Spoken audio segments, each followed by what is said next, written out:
অনেক দিন পরে আবার আর আব্দুলপুর রেলওয়ে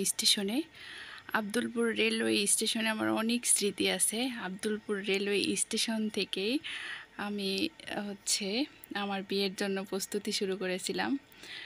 এখান থেকেই যাত্রা শুরু হয়েছিল। তো এই স্টেশনটা সত্যি আমার কাছে অনেক অনেক বেশি প্রিয় আর খুব ভালো লাগে। আর এইখানকার এই গাছটায় আমার অনেক বেশি পিকচার ছিল। তো এই জায়গাটাতে আসলেই অনেক কিছু মনে হয়ে যায়। আমার হাজব্যান্ডের সাথে আমার যে স্মৃতিগুলো আছে অনেক কিছু মনে হয়ে যায়। তারপরে নানা নানির সঙ্গে একসঙ্গে বের হয়েছিলাম, অনেক কিছু মনে হয়। আমার বিয়ের আগের দিনের অনেক স্মৃতি মনে পড়ে যায়। এই জায়গাটা অনেক লাখি আমার জন্য। তো যাই হোক, সকালে একদম ভোরে চলে এসেছিলাম। অনেক ভোরে বাসা থেকে বের হয়ে চলে আসছি, 5টার দিকে বাসা থেকে বের হয়ে এসেছি, যেহেতু অনেক সময় লাগে।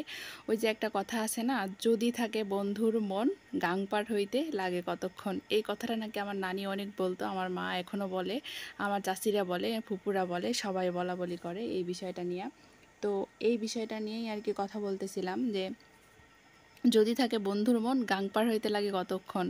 তো আমার বাসা থেকে যত দূরেই হোক না কেন রেলওয়ে স্টেশন, আমাকে ট্রেনে উঠতেই হবে। আমার বাসা থেকে বের হয়ে 3 মিনিট গেলে বাস স্ট্যান্ড, কিন্তু আমার ভালো লাগে না বাস জার্নি করতে। আমার খুব ভয় পাই, কারণ বাসে এর আগে আমার অ্যাক্সিডেন্ট হয়েছিল, যার কারণে আমি আর বাসে উঠি না। তো ট্রেন জার্নি করতে আমার খুবই ভালো লাগে। আসলে সেটা বড় কথা না, ট্রেন জার্নি আমার খুব বেশি ভালো লাগে।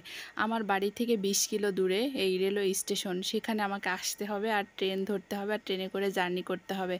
রাস্তা কিন্তু আব্দুলপুর থেকে আমার বাড়ি থেকে বাসে গেলে 2 ঘন্টা সময় লাগে রাজশাহীতে, আর আব্দুলপুর স্টেশনে আসতে লাগে আমার 1 ঘন্টা, রাজশাহীতে আসতে লাগে ট্রেন দিয়ে হলে 1 ঘন্টা। ওই সমান সমান সময় যায়, কিন্তু আমার ট্রেন জার্নি করতেই হবে, আসতেই হবে। তো এই যে কথা বলতে বলতে এই ভিডিওর মাঝখানে আর বলা হয়নি যে ট্রেনে উঠেছি, ট্রেন জার্নি করেছি, আবার রাজশাহী রেলওয়ে স্টেশনে এসে আমি পৌঁছেও গিয়েছি। তো এই যে সকাল সকাল হইলেই কি 9টার সময় আমি রাজশাহীতে পৌঁছে গেলাম। অনেক ভোরে বের হয়ে 45 মিনিট সময় লেগেছে আমাদের রাজশাহী কমিউটার ট্রেনে। তো সেটা এসেছে ঈশ্বরদী স্টেশন থেকে। তারপরেও কি এই যে রিক্সা মামাদের সাথে এখন ভাড়া দরাদরি করতে হবে।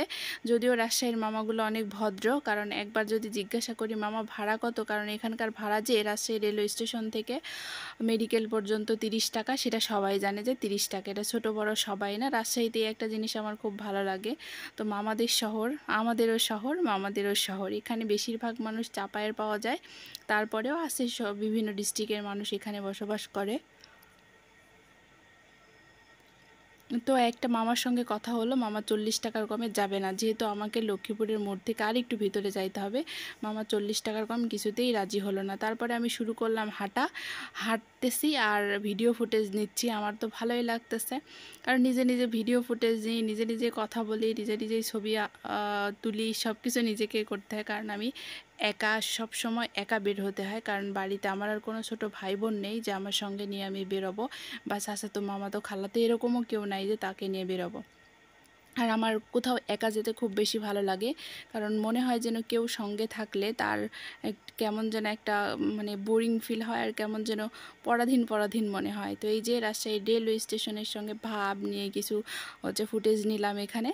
তো ভাব দেখলেই তো বোঝা যাচ্ছে যে কতটা হচ্ছে মনোযোগ দিয়ে আমি এই ফুটেজগুলো নিলাম। তো যাই হোক, রাজশাহী মানেই পরিষ্কার, একদম সবুজে ঘেরা, গ্রিন সিটি, ক্লিন সিটি, এরা সবাই জানে। তো যাই হোক, সেই শহরে এসে পড়েছি। তো এখন উদ্দেশ্য হচ্ছে লক্ষ্মীপুরে যাব, ডক্টর দেখাবো, তারপরে আবার এই স্টেশনে আসবো, ফিরতি ট্রেন ধরবো, আর হচ্ছে ব্যাক করব। তো এই ছিল, কারণ যেহেতু শরীর অনেক অসুস্থ, প্রতি সপ্তাহে আসতে হচ্ছে এখন 7 দিন পর পর, 7 দিন পর পর ডোজ থাকে, 7 দিন পর পর আসতে হচ্ছে।